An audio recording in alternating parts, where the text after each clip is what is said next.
Okay,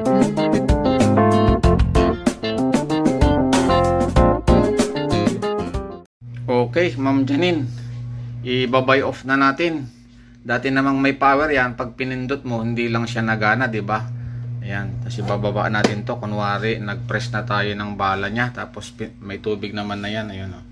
Tapos pindutin natin yung basong malaki. Dapat may tubig na lalabas. Ayun oh, may tubig na po pala. Ay. Alright, ma'am. Bago natin simulan ang pagbabaklas, guys, ay shoutout muna natin yung may-ari ng Nespresso coffee maker na ito, si Engineer Janine Pascual ng San Pedro, Laguna. How are you, ma'am? Salamat ng marami, ma'am, sa pagtitiwala nyo sa Recontech channel, at sana ay mag-subscribe na rin po kayo. Thank you po. Ayan na nga, guys, simulan na natin ng pagbabaklas.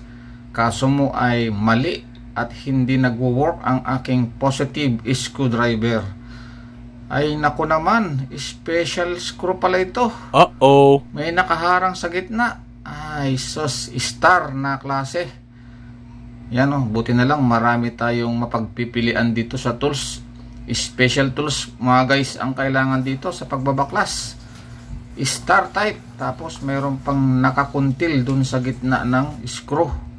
Parang ayaw ipagawa ito ng manufacturer. Huh? Gusto nila sila lang ang gagawa. Maparaan ang Pinoy.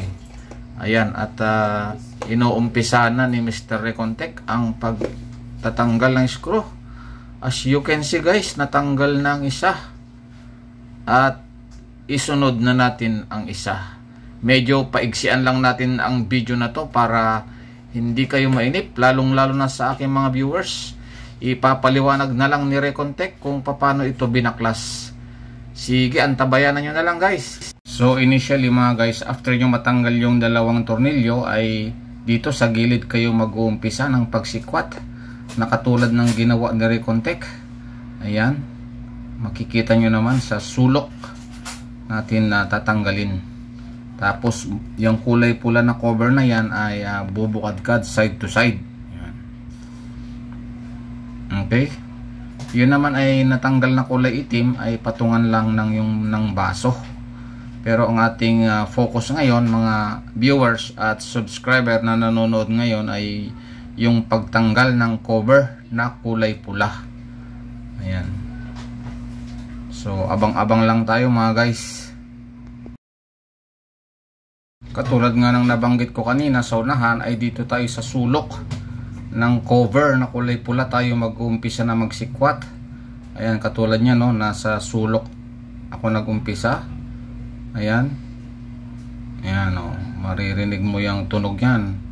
Parang may mga lock lang dyan na dudulas yan, tapos mabubuksan na siya. Pero syempre mga guys at mga newbie ay konting ingat din. Kasi pagka pinilit mo yan ay mababasag. Plastic lang yan hard plastic. Kayang bumuka ng kalahating pulgada yan, pero pakikiramdaman nyo pa rin pag medyo luma na yung espresso machine na ginagawa nyo ay baka mabasag. Wala nang saysay yan, mahirap na yan i-loctite. So pag nagre-repair kayo mga newbie at mga viewers ko, ay precaution, konting precaution sa paggagawa. So ayan na nga, na baklas na yung mga sidings na lock. Dito na lang tayo sa ibabaw. Ang technique naman dyan sa ibabaw ay katulad ng pang press doon sa pinakabala, pinakabulet ang tawag doon, ay ihihiga lang yon para mailabas mo pataas.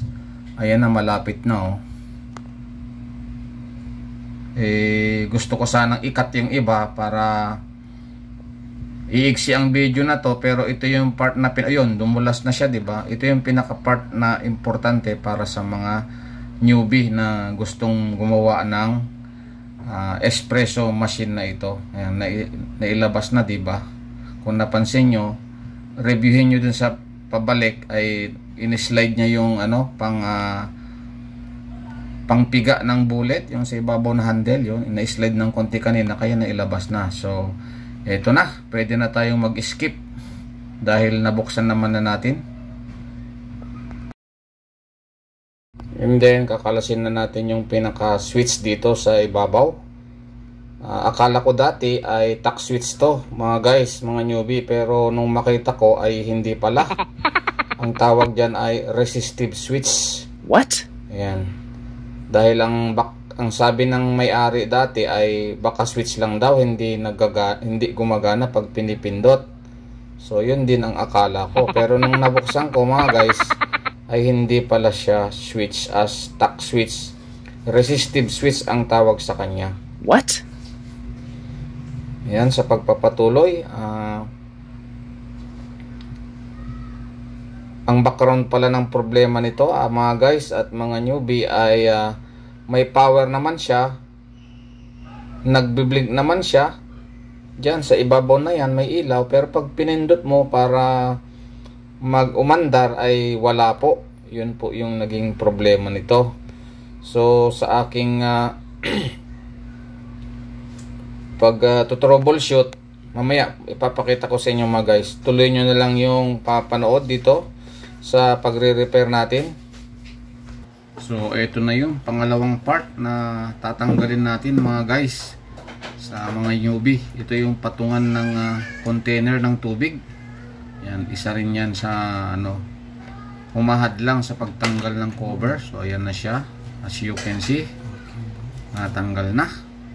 And then tatanggalin na natin yung buong body ng assembly ng heater. Yan, yun ang sunod na ilalabas natin. Pero tinitignan pa ni Recontech kung saan ang gulo. Antabayanan nyo ulit at ating isi-share yan, mga guys. Ang pangatlo muna natin tatanggalin, mga guys, yung cover sa pinaka likod. Yun, di ba may lalagyan ng container ng tubig doon. Ayan. Ito naman yung cover. Sisikwatin lang sa pinaka palibot dahil may mga lang yan lock. Tapos ingat-ingat lang din, mga guys at mga newbie, sa pagsisikwat. Makikita nyo naman yung reaksyon niya kung matatanggal o hindi Ayun biglang natanggal na lang siya, di ba? Di ba? Next. Next naman tayo, mga guys. Ayan, unti-unti lang at pagtiyagaan yung panoorin ang video na to para pag kayo yung gumagawa ay maayos nyo din. At kung pagmamasdan nyo, ang sunod na natanggal natin ay yung sa electronics parts na siya. May box dyan na maliit sa pinaka puwitan na banda o sa may kalapit ng container niya ng tubig. Merong electronics control box doon. So yun na yung hawak-hawak ko sa bandang kaliwang kamay. Yan, electronics control box na niya yan, or circuit. Dyan yung mga diode, resistor at switching transistor. Yan. At napansin ko sa kanya ay nagkaroon ng short circuit. So may nasunog na trace, o ayun, naputol na nga yung ibang trace. Yung ating i-check kung saan yan mga nagpunta. Medyo mahirapan tayo nito, mga guys. Kaya nga sinukuan daw ng service center ang espresso na to dahil marami pong sunog na trace. Baka dun sa ibabaw ay meron ding naputol na trace. Maya-maya ay titingnan natin yan. Pero dito sa PCB board sa likod, yung pinakita ko kanina ay obviously na nasunog talaga siya. Tanggalin natin yung mga konektor ng high voltage wire. Yan, yung input wire ng supply para maging maluwag o malaya tayo sa pagtingin ng mga sunog na trace.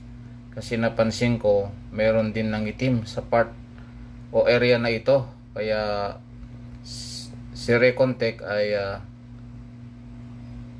tinanggal niya yung mga connector muna. Okay, abang-abang mga viewers at newbie na nanonood ngayon. Mamaya-maya pag matanggal natin yung mga nakaharang ay i-share natin sa inyo. Importante ito. Ayan, at inaaninag na natin mga guys using ng magnifying glass para makita natin yung mga trace na naputol during short circuit. Nagkaroon ng problema ito eh. Pero sa ngayon hindi pa natin alam kung ano yung cause ng short circuit. Kaya hahanapin natin kung saan nagpunta yung mga yan. Ganun yung pagtitrace. Malamang may transistor dyan na nagkaroon ng short circuit o shorted na transistor. Pero dito sa PCB ay wala naman ako makitang transistor. Yan yung hahanapin pa natin mamaya. Dito banda sa may connector na to, sa malapit sa capacitor na kulay blue, dyan mayroon din dyan na sunog na trace at napatid na siya. Wala na siyang continuity. Kapansin-pansin mga guys, yung sa may diode ay mayroon ding sunog. At ganoon din dito sa ibabaw sa may capacitor na yan ay nagkahiwalay din ang connection. Ayun na nga, pakita ko na nga sa inyo yung sunog sa likod ng PCB, di ba? Nagkaroon ng short circuit. So ang gagawin natin sa pagdudugtong ng mga naputol na trace mga guys ay kumuha si Recontech ng copper wire na pinong-pino. Yan, yung pangdudugtong natin. Ito ay tinansya ko lang na mga 1 ampere o 2 ampere na klase ng wire. Yung thickness ba? Since ang copper wire mga guys ay may coating yon, ay hindi yan magsa-short. Kaya ang ginawa ko na lang ay dito sa ibabaw ko dinugtong yung dalawang kapasitor. Kung yung binulugan ko dun sa unahan, yung trace nung dalawang yon ay nasunog din. Kaya dito ko na lang sa likod idudugtungan yan. As you can see guys, hinihinang ko na po yung copper wire. May coating na yung copper wire pero gusto natin na maging safe siya, ay nilagyan ko pa rin ng masking tape dun sa PCB para iwas short circuit just in case. So dito sa ibabaw balin naghiwalay yung trace ng dalawang kapasitor, kaya dinugtungan na lang natin. Ganon din yung isang diode, nawalan din ng trace, kaya hininang ko na lang dun sa may in between trace. Maidagdag ko na rin yung pagbabaklas dito sa module na to. Ayan. Yan, meron niyang dalawang lock sa kabila na dapat mong itulak muna. Ito yung isa, ayan. Tapos ang uunahin mong itutulak mga guys at mga viewers ay ito, dalawang ito tutulak mo muna. Pag natanggal na yung lock dyan, tapos alalayan mo sa kabila, saka mo hihilahin pataas, matatanggal na yung buong assembly. Yun lang ang maidadagdag natin para sa pagre-repair ng mga newbie. At ito na, ikakasana natin yung kanyang circuitry dito. At sa pagkakabit ng mga connection ng wirings ay syempre re-reviewin nyo na lang yung video nya kung paano nyo kinalas yung mga wire. Di kaya ay picturean nyo muna mga guys at mga newbie para hindi po kayo malito pag kayo ay nagbabalik na ng mga wirings. Problema dito, may power siya pero ayaw lang magtuloy pagka pinindot mo yung switch nya. So dahil nga dun sa shorted na switching transistor ay nagkaroon ng sunog sa trace, so nawalan siya ng power doon sa circuitry nya.